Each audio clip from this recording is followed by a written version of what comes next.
Hi folks, David Jameson here, editor of Conta.Scot.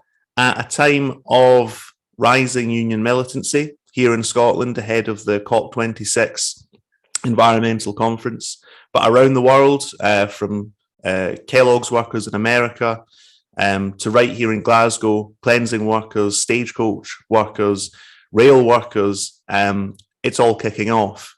And what better time to bring in a conversation with Eve Livingston, industrial correspondent. That's something you don't get a lot these days.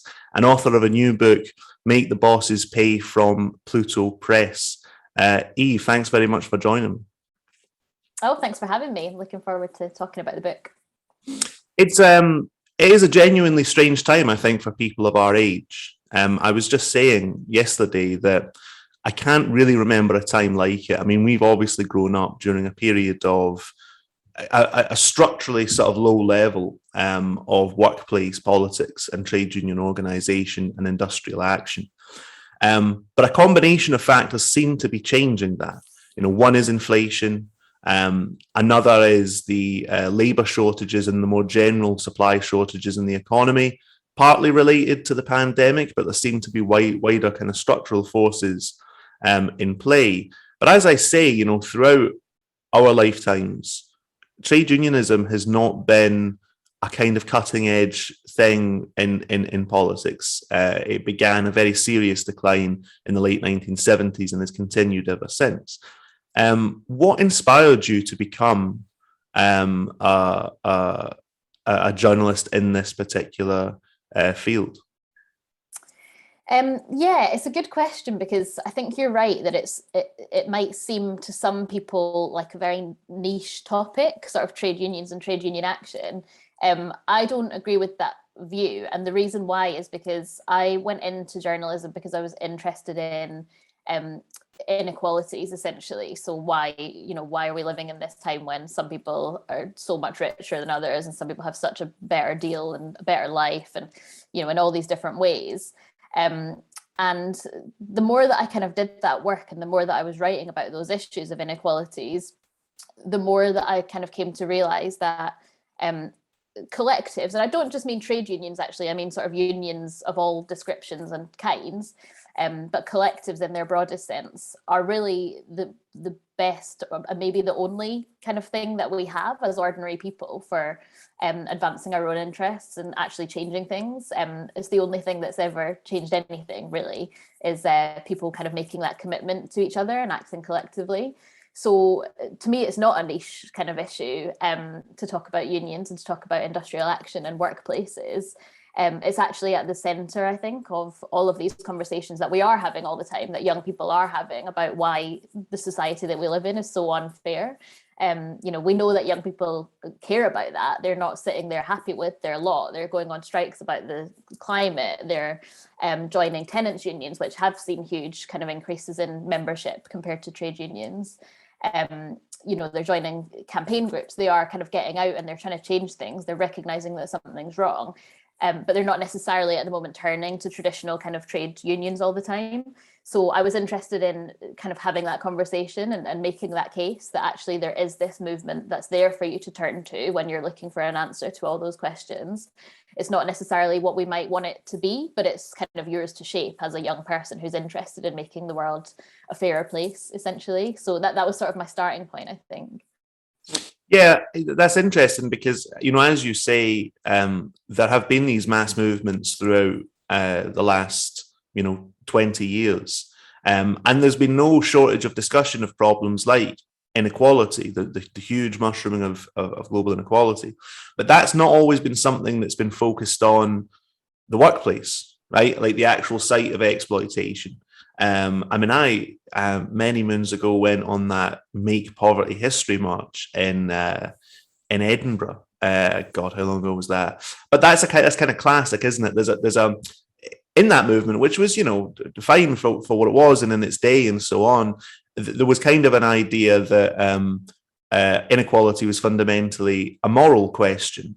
It wasn't rooted to how the economy is organised, how are the social relations that underpin our whole society. And there was no concept that this is something that was related to work, is something that all of us were doing, the vast majority of the world's population were putting into the system, that there was any relationship between the moral issue of inequality and actual work.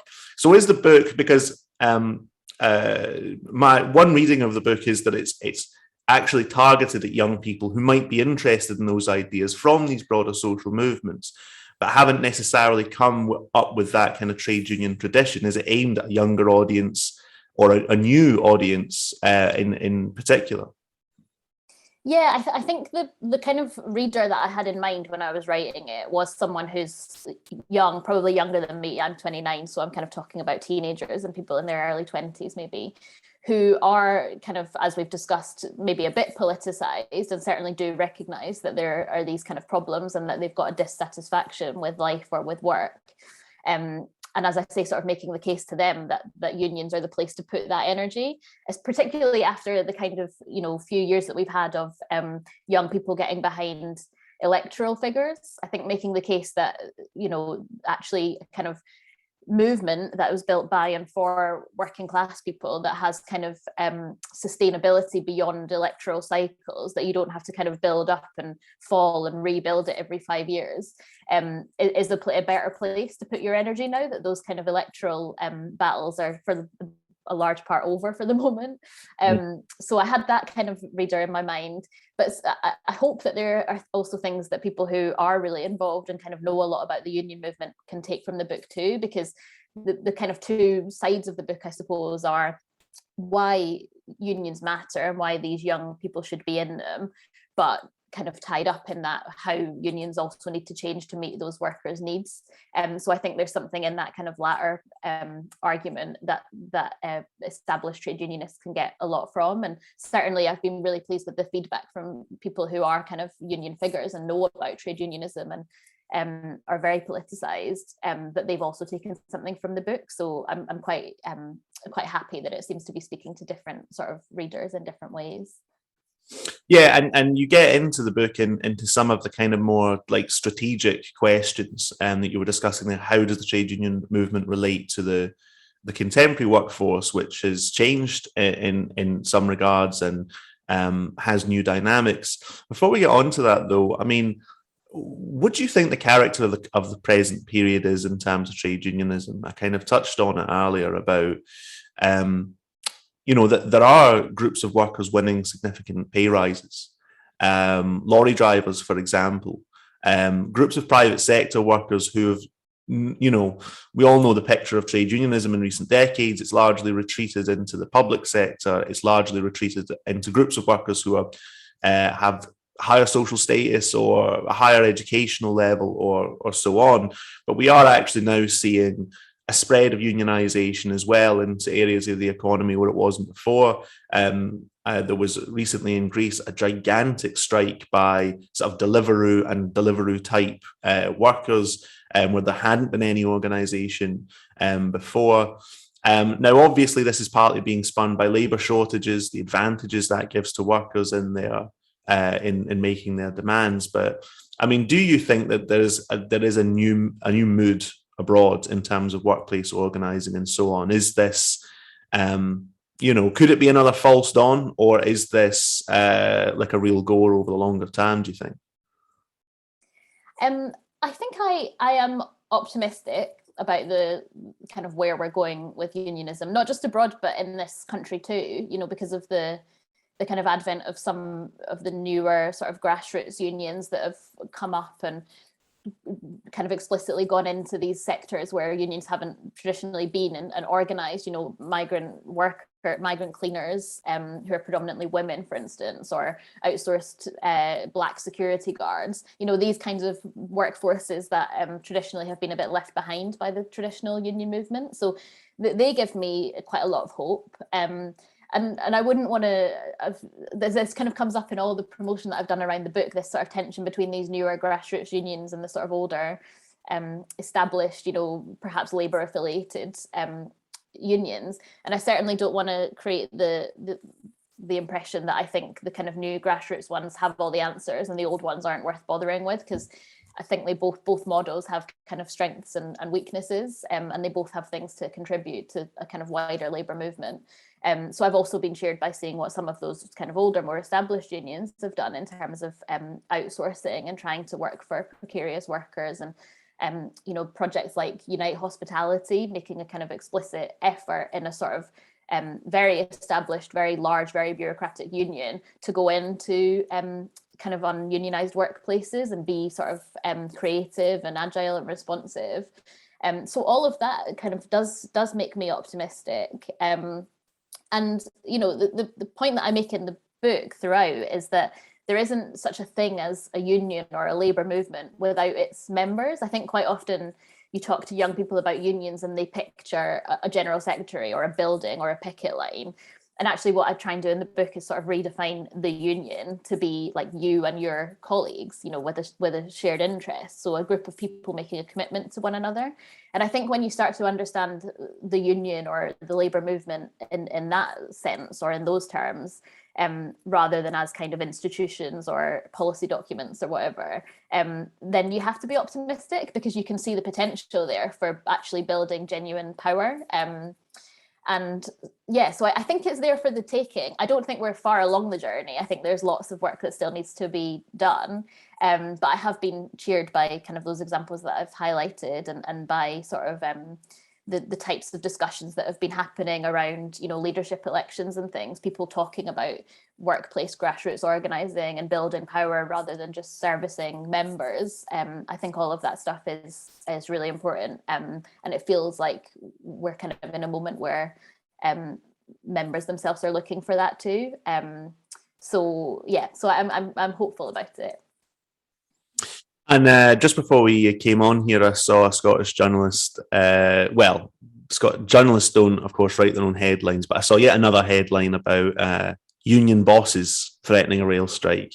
So it's not even just that. And you're right. That's what I think about when I think about a trade union. I think about its general secretary. I think about its logo and so on. But it's clearly that's something which is also kind of fostered, in the media, an attempt to reduce trade unions to a kind of conspiracy, where there are these sort of red barons who are constantly threatening to disrupt industry for their own nefarious purposes and so on. But one thing I wanted to ask you was, what is your view of, because we talk about how the unions, you talk about in the book about how the unions can be kind of maladjusted to changes in society and in the economy. But what is your view of why trade unions took the tumble and fall that they did decades ago? I mean, is this a problem of trade unions have sort of moved out of touch with society, or was there a definitive moment where they were, brought down? And you kind of talk about this in the book about how sometimes there's a fear of saying that trade unions have lost touch with society because that's a thing that's said on the right. And it's a thing that's said on the establishment, and you never want to be seen to agree with these sorts of analyses. So how do we couch that argument? I mean, did unions lose touch because basically they had their hands, ripped off the wheel, as it were?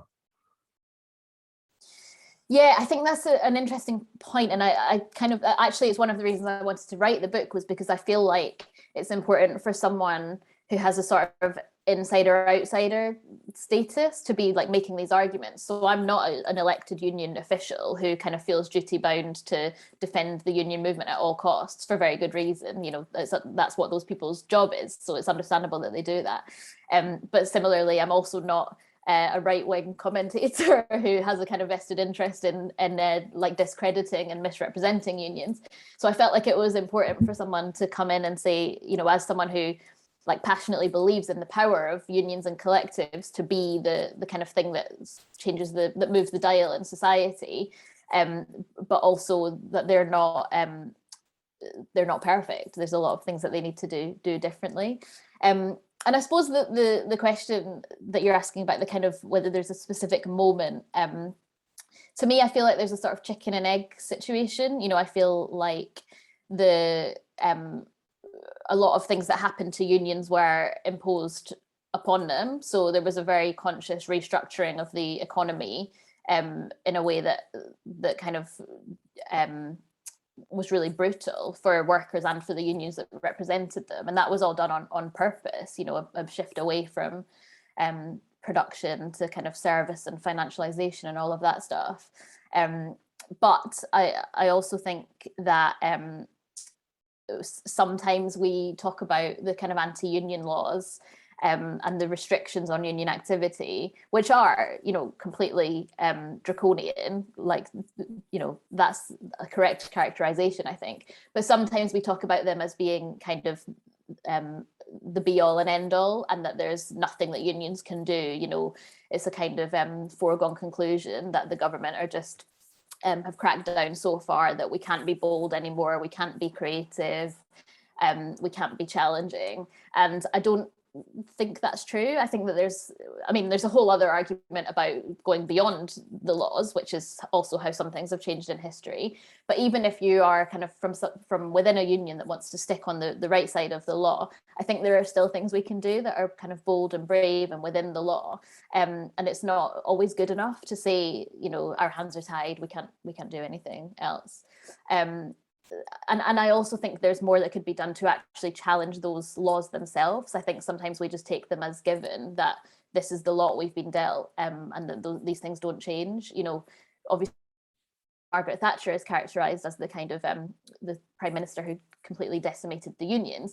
But I think what people talk about less is the fact that no government since has ever rolled back anything that she put in place. No one's ever attempted to, really. You know, New Labour did some kind of individual concessions around kind of workers' rights and stuff, but they never put anything in place around collective rights.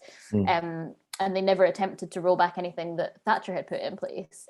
So, you know, there's certainly kind of lobbying that be done there by the union movement about those laws. We don't have to accept that this is just always the way it's going to be. We can, you know, use the kind of skills and tactics that we have of organizing in our workplaces to also organize around those issues, I think. And that's not always happening at the moment. So I think there's kind of two things going on there, I suppose. In the book, you talk about a model of sort of liberation or liberatory unionism. And you distinguish that from sort of diversity initiatives within unions and from representation, right? Which I think is interesting because this is typically when you hear about how trade unions need to adapt to a reality. The workforce is very diverse. That it faces kind of political and social as well as economic challenges and so on. This is often vast in terms of representation, right? And it is obviously a good point that I assume people agree with, that we have a situation where the majority of unionised workers are women, but by no means are most of the general secretaries women, and so on. So, but if it's not restricted to diversity initiatives within unions and it's not restricted to representation, strategically, how do the unions change to embrace that more diverse workforce? Yeah, so in the book, as you say, I kind of use this term liberatory unionism. And I did that because I was trying to find a way to talk about something that is structural and not sort of symbolic. And so it's a big ask. The kind of unionism that I outline in the book, I recognise is like quite kind of different. I'm actually calling for a sort of radical reorganisation of the labour movement around a sort of different or at least wider set of principles. So, you know, it's not a kind of thing that can be sort of put forward at a general meeting and then tweaked in the kind of articles of association or whatever, you know. But I think what I was trying to get at with that is that we do see unions recognise that they have to be kind of working in the interests of a increasingly diverse workforce, but they tend to be doing that in terms of equality and diversity at the moment. So it'll be you know, elected women's officers and kind of fringe events at conference about the needs of disabled workers. And those things are good, you know, they're not harmful to the union movement. It's very useful to have those structures in place and to have those conversations happening, but they're not happening in the middle of the union's work. They're happening kind of in silos around the edge. And what I was trying to get across with the kind of term of liberatory unionism is that I'm not talking here about sort of layering different things on top of each other, where you're a woman and you're Black and you're also a worker. I'm talking about the fact that those things are all inherently interlinked with one another and can't be separated. So my experience of work and of my class is shaped by and shapes my experience of being a woman, or if I'm a disabled or Black woman or migrant woman, that's all in there too. And they're not cards that can be laid on top of each other. They're a sort of web of things that are interlinked. And so I guess what I want to say in kind of practical terms is that the work that kind of diverse and marginalized workers have always been doing in the union movement, but kind of on the edges or without always kind of institutional backing, that work being put right at the center of union work. And some unions are getting there faster than others. So, I think, again, those examples that I highlighted earlier of kind of organizing like migrant female cleaning workforces, for instance, they're starting to have those conversations about kind of why it is that cleaning workforces in universities are completely dominated by migrant women, and putting them at the center of their kind of organizing strategies. But yeah, it's a kind of, as I say, it's a structural thing that I'm calling for here. It's for people, for the union movement to kind of reorient itself almost, and sort of radical reorganization around a set of principles, which is a big ask, but it's not an easy fix. But I think, as I say, there are reasons to believe that it's completely possible. How does that development sit alongside with the kind of fundamental? It's both, I suppose, the strength and the weakness of trade unions, that they are sectional is the phrase that was traditionally used. Very much self-interested, very much with a focus on the interests of their members in any given workplace, in any given dispute. I'll give you an example of this. When I first got involved in politics, trade unionists, I suppose, who cut their teeth in the 70s and 80s, would tell me this sort of apocryphal story. This is how like ideas of political functions and organization and so on often kind of transmits in the trade union movement and in the wider left. And it went like this. And there were versions of this from various political traditions. This was sort of generally the agreed format. This is what I was told. They said, this is how you should behave as a socialist in a strike. And some of the reference points here show you how old it is. But they said, if you're on a picket line and the worker to the left of you is saying things that are misogynist, and the worker to the right of you is saying things that are racist, you don't ignore them. You don't sort of try to change the topic or whatever. You dispute with them on those analyses. But when the scab van comes round the corner, you link arms with the misogynist and the racist to stop the strike breaking, right? Now, some of the references there, of course, date it, because you're not even legally allowed to have a linked up picket line blocking an entrance. But I mean, is that it? When it comes down to it, is that still ultimately the case, right? Could you imagine a situation where ultimately the necessities of the industrial action, of the union's class solidarity, is the prime matter? And I suppose that, to give that analogy its due, its argument isn't, well, that ultimately doesn't matter, that other shit, the sexism and the racism. The idea is that once people begin to struggle, they start to change psychologically, ideologically, politically, and so on. I suppose I ask because trade unions, to grow beyond the somewhat shriveled base they currently hold, will need to embrace a society which is also very diverse in terms of its moral values, its cultural values, its political values. There are probably millions of trade unionists in Britain who vote for the Conservative Party, for example.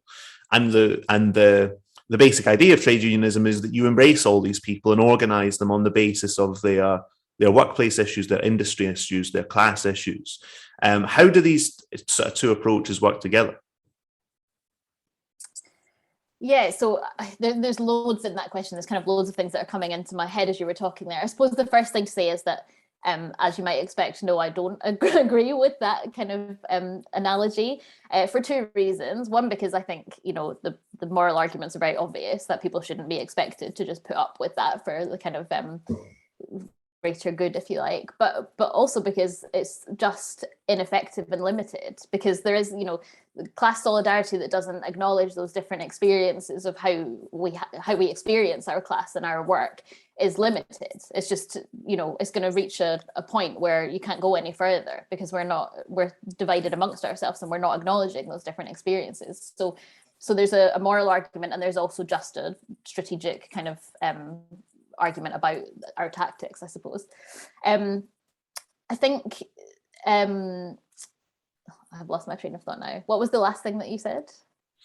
Well, I suppose, how do trade unions grow to embrace, in theory, the whole workforce? I mean, it's probably never happened ever in any country except for like Iceland or something. But assuming that you're always going to have uneven levels of political consciousness in society, where some people are always going to be more left wing, more right wing, more and also most people you meet aren't left or right wing. They have a jumble of ideas in their head, some progressive, some reactionary, some ambivalent, some bizarre. That's the way that consciousness sort of tends to form.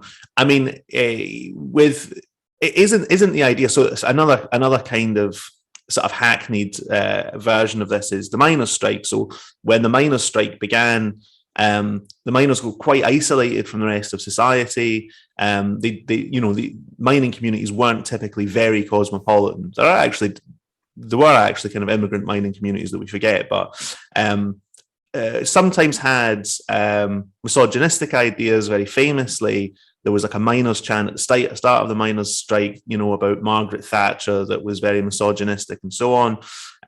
But in the course of that struggle, they came into contact with other groups of workers from immigrant communities where lesbians and gays support the miners and so on. And a development takes place, and the idea is that a strike action, for example, that brings you into conflict with the state and with employers changes the balance of ideas inside the heads of the people who are fighting.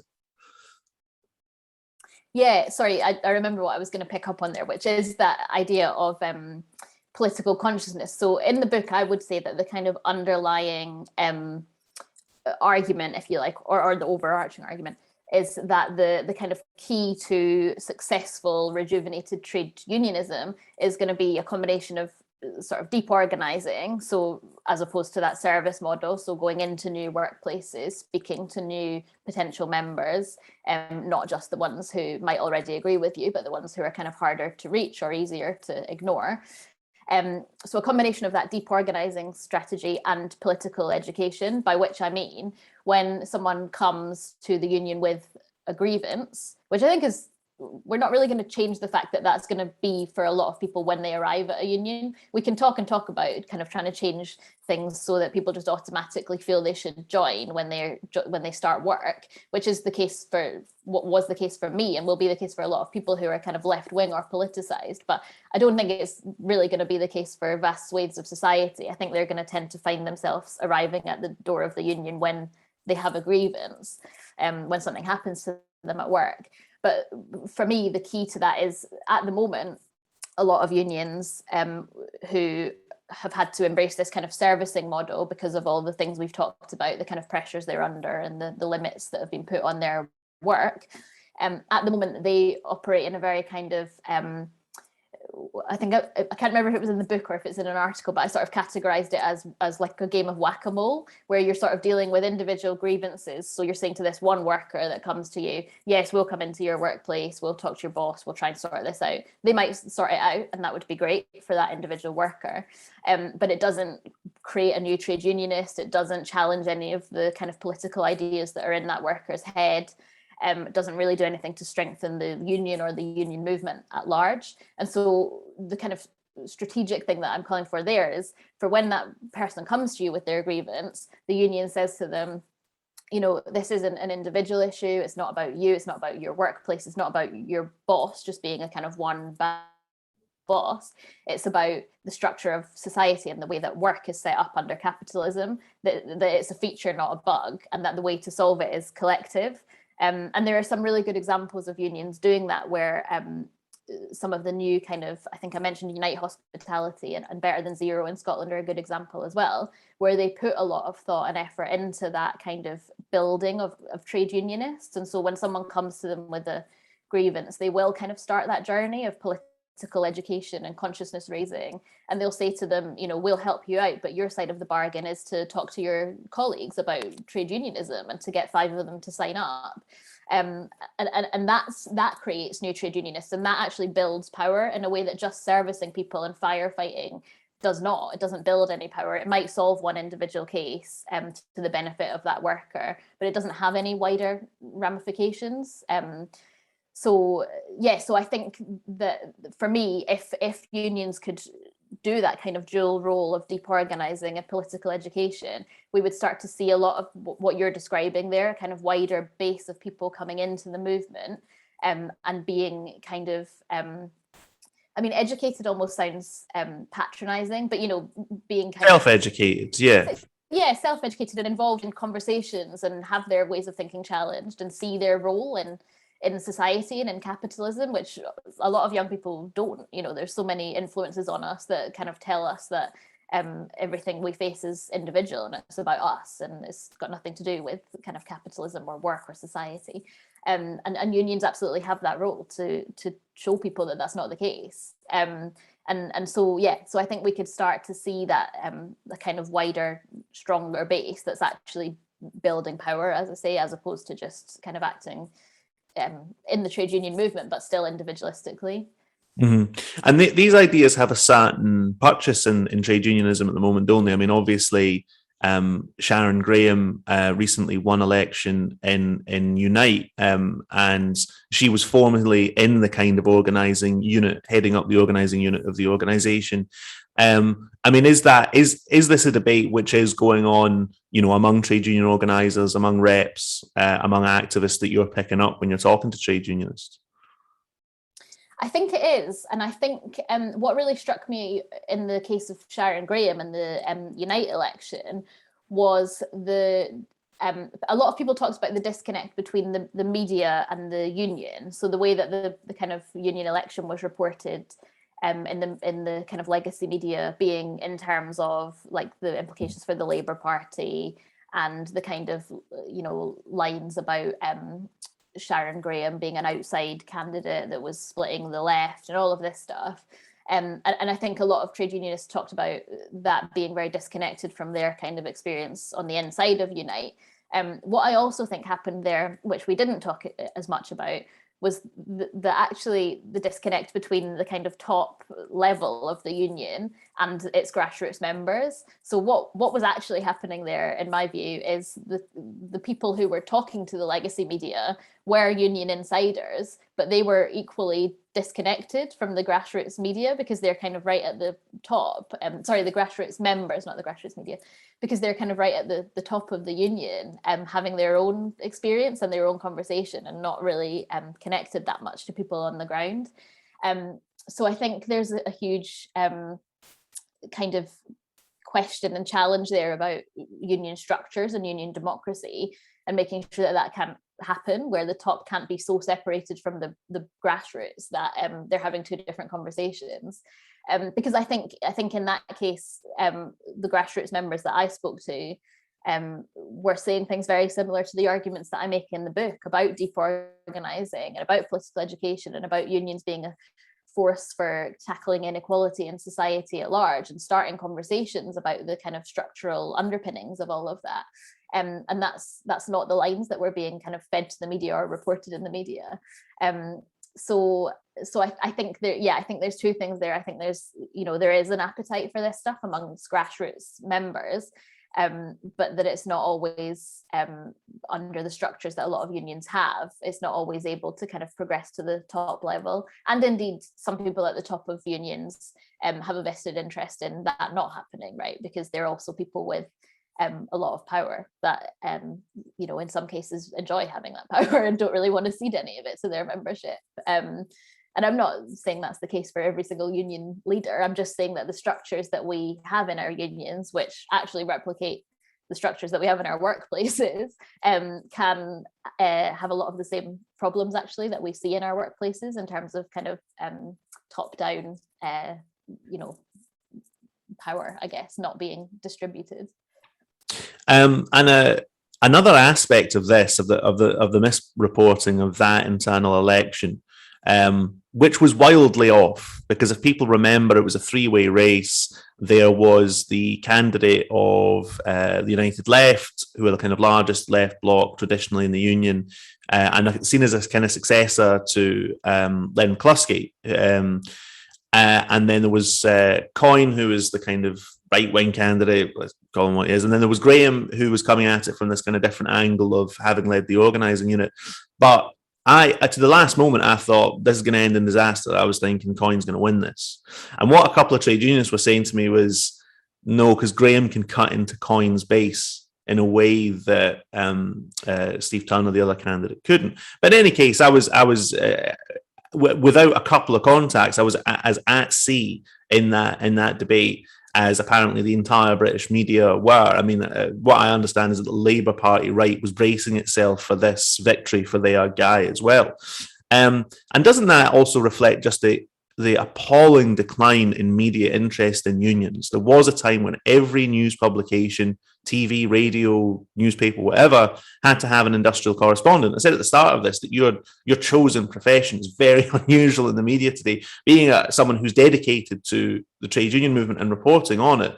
And what that means is you don't have journalists embedded in these debates, the strategic debates, the organizational debates. You don't have journalists who know the players on the ground, in the offices, etc. I mean, do you think that's something that's going to have to be remedied in the next few years? Yeah, I think I'm right in saying that there is only one staff industrial correspondent left in the UK. I could be wrong on that. I'm not 100% sure, but that's my understanding. And certainly, I have never been able to sustain a freelance career exclusively reporting on the union movement. I've kind of had a wider social affairs remit because I've just found it very hard to pitch and be commissioned on trade union issues. Actually, it's a bit of a tangent, but I was doing an event with Sarah Jaffe, the American Labour journalist, and she was talking about the kind of move in the states of unionization among sort of new media organizations. So I think like Vox Union is one of the most high profile, but it's happened in a few different places, BuzzFeed Union and that kind of thing. And she was talking about that as being a factor that has underpinned kind of a greater understanding and coverage within the media of kind of union issues and workplace disputes, because when you're going through it yourself, you kind of understand better how to report it elsewhere. So I think that's a really interesting point. But yeah, I think that, the state of kind of coverage in the UK is I would say pretty dire. I'm not, there are definitely one or two people out there who get these issues and are reporting well on them, but they're few and far between, and they can't possibly be in touch with every union, kind of understanding what's happening in all parts of the UK. It's just impossible. So I hope it can be rejuvenated. I'm not really sure if that's the direction. Media itself is being kind of decimated, and more staff jobs are being cut as opposed to created. So I would love to see the kind of these types of roles being established again. I'm not hugely optimistic about that. But I do think, as I kind of alluded to at the start, I do think there are journalists who are interested in the kind of issues of inequality and policy and government kind of action and inaction on these issues. And I think if they could start to make the connections between that stuff and trade unionism, we could see better coverage of union activities. But at the moment, I feel like their kind of beats or their remits are very limited to either being a political correspondent who talks about what happens in parliaments, or being a kind of culture correspondent who might talk about kind of individual workplace disputes, but probably isn't making much of a case for a kind of structural labour movement at that level. So yeah, I mean, that's not a very optimistic answer, but I agree that it's a pretty dire state of affairs, and I hope it can improve. It's a good point that I hadn't thought of, that there's obviously a relationship between the way journalists cover unions, the degree of sympathy and the degree of insight they have, and their own ability to unionize. I mean, I dare say that things like Wapping weren't just a turning point for print unions in terms of organizing their own industry, but a generalized antipathy, which has always existed in the press. It's editors and owners don't like unions, but that was probably a turning point in just the sheer ignorance about workplace matters, about trade unions and so on in the wider media. And as you say, it's ultimately that attitude is self-destructive, because now, being a journalist now, I mean, we know from working in the odd newsroom that it's not the middle class profession of 30 or 40 years ago. It's a mill churning out crap a lot of the time. But in any case, we could get into a lengthy rant about that. See on that organising model, deep organising, the ideas of people like Jane McAlevey and others in this area. Does it potentially threaten to cut against another attitude to trade unions, which is the kind of, you discuss it in your book, the kind of social union type model? I mean, we've talked about, better than zero and these sorts of movements that are trying to embrace new groups of workers, but there's also been this mood. I think this was a thing pioneered in Brazil during some of its big social movements sort of 20 years ago, this idea that trade unions have a role outside the workplace, in communities, in wider social and political questions. There were attempts in the unions to work on this model, unite communities, for example, and also wider initiatives. I mean, unions do play a wider role in society. They back big social movements like the anti-austerity movement, the anti-war movement, and so on. Is there a danger that, I mean, obviously, ultimately, unions belong representing their members in workplaces. That will always be fundamentally their role. Is there a danger of a kind of unthinking syndicalism? This is something that was thrown at Graham, right? Which is that, you're threatening to depoliticize the trade union movement. How is that danger avoided? How do trade unions reach out to forces beyond their own sections, beyond their own industries? Yeah, so I suppose the starting point in the book for kind of that conversation was around thinking about young people kind of today. So I guess if I'm thinking, 18 to 5-year-olds for talking sake, I think if you say to a 21-year-old, what is the biggest kind of issue in your life? What are you most worried about? What's the biggest concern to you? I think that probably climate change and potentially housing might actually even come above work for those young people, if their starting point is just, what am I most worried about? What do I care about the most? And there's lots of reasons for that. Obviously, those two things being kind of existential threats are one of those reasons. I think another reason is that, the research shows that a lot of the kind of reason why young people aren't in trade union is because they have just a very low expectation of work. They don't really have a kind of vision of how it could be better. To them, it's just, that's what work is. It's crap. Your boss hates you. You get exploited, but that's the way of the world. So that's, I suppose, a slightly different conversation. But yeah, the starting point was kind of, what as we said earlier, why is it that young people are recognizing this dissatisfaction that they're feeling with their lives and their works, and why is it that they're turning to tenants unions and climate strikes and stuff instead of trade unions? And actually, I think the argument that I hope I make in the book isn't necessarily for trade unions to suddenly try and establish kind of arms for tenants or within the communities, but rather for alliances, really strong alliances to be built between unions kind of working on different issues. So those unions exist. So Acorn Community Union is out there in communities kind of campaigning and organising around not just housing issues, but also things about, you know, benefits and childcare provision and all of these kinds of issues.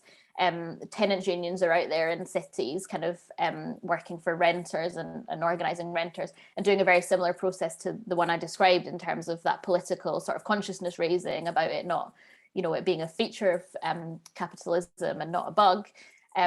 And so they're already doing that work and they're doing it really well. And the reason they're doing it so well is because they've embraced a union model rather than a kind of activism campaigning one. You know, because that model allows you, as we've said, to actually build power rather than to just have kind of, you know, figureheads speaking about individual issues. But the kind of alliances that can be drawn between, you know, tenants unions, community unions and trade unions, I think the potential for that is huge. I mean, it could look lots of different ways. It could look like you can get, you know, dual membership to a few different unions at once, or it could look like branches in local areas kind of form strong relationships with each other where they can refer their members to each other. You know, there are lots of ways it could look in kind of practical, logistical sense. But I think the kind of wider argument that I'm trying to make is that these union models work. They work not just in our workplaces, but in our communities and on issues like housing and renting. And that if the kind of union movement as a whole is going to be relevant and attractive to young people today, it needs to be having those conversations. But I think it's about everyone kind of or every union sort of remaining an expert in what it does, but the relationships between them being very strong, if that makes sense.